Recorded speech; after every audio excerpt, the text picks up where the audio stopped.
Hey, this is Aditya from LightHaven.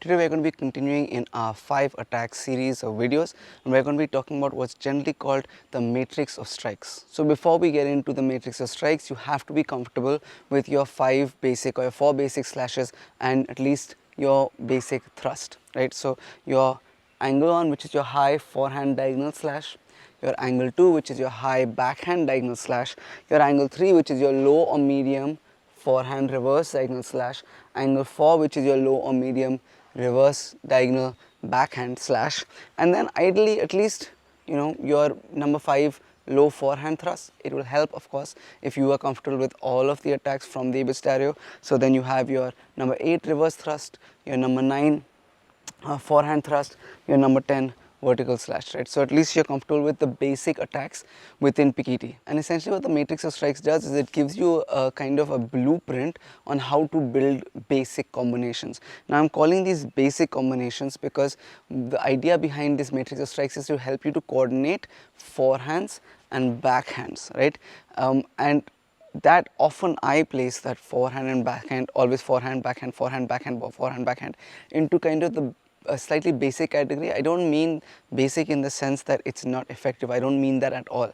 I mean that the amount of work required to coordinate it, these slashes, are not as much as if we were like doubling or tripling up the strikes in the same side. So if I'm going broken, fluid, circular, that requires a little bit more comfort and coordination than if I'm just going fluid, right?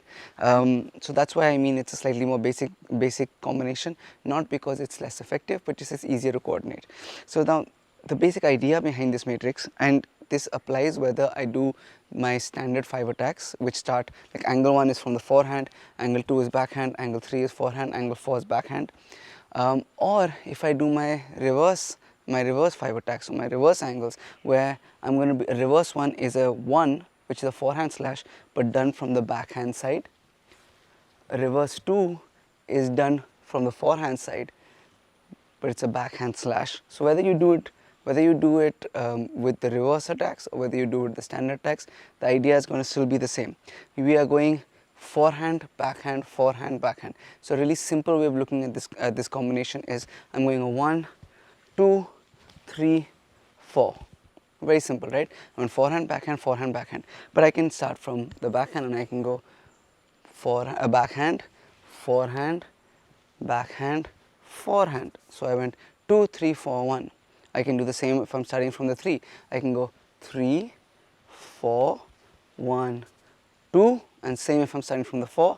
I can go 4, 1, 2, 3. It's very similar in the structure of the combinations to the combinations you have in your reverse attacks, but you can take this a little bit further also. You don't have to follow 1, 2, 3, 4, 2, 3, 4, 1, 3, 4, 1, 2, 4, 1, 2, 3. You don't have to follow that way. You can also go 1, 4, 3, 2, right? You can go 3, 2, 1, 4. The idea is again forehand, backhand, and I'm making all my attacks fluid right now because it's easier for one movement to then feed into the other movement. So if I'm going 1, 2, 3, 4, or if I'm going 1, 4, 3, 2, then the follow through makes it easier for me to go from one to the other and keep that even rhythm. Yes, you can do the same thing with broken attacks. I can still go 1, 4, 2, 3. You can. It just changes the rhythm a little bit. So I would recommend getting comfortable with this in your fluid slashes first. And again, play around. Do I want to start with a 3 forehand? Do I want to start with a 4?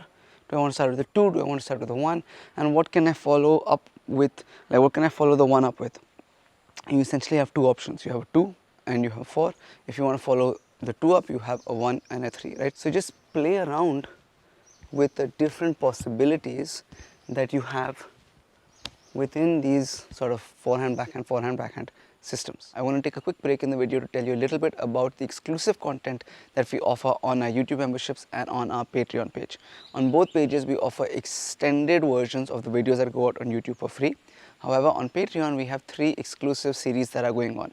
First is called the Drill of the Week, where we take double stick, single stick and knife, double knife, single knife, empty hands, and I essentially give you a set of drills that you can spend the entire week practicing. The next is something called a 2 horns training thoughts, where I give you my thoughts on training, on preparing for fighting, on teaching, just my thoughts on the martial arts in general. And the last is the series called Ancient Arts, Modern Warriors, where we essentially get to geek out on the martial arts together. We're talking about the evolution of the martial arts, how they connect to each other, their relevance, everything to do with martial arts, but in a longer, larger format. So if you'd like to know anything about any of these series, please do check out the links in the description down below. Now back to the video. I'm sure you would have noticed that we've only talked about 4 attacks and it's supposed to be the 5 attack subsystem, right? Now the 5th attack normally would be angle 1, 2, 3, 4 and that low forehand thrust, right, that 5. But there's a slightly different way that you can structure this, where the 5th attack can be anything outside of the first 4. So that 5th attack can just as easily be a reverse thrust, that 5th attack can just as easily be a high forehand thrust, that 5th attack can be a vertical slash or a horizontal slash, can be just about anything.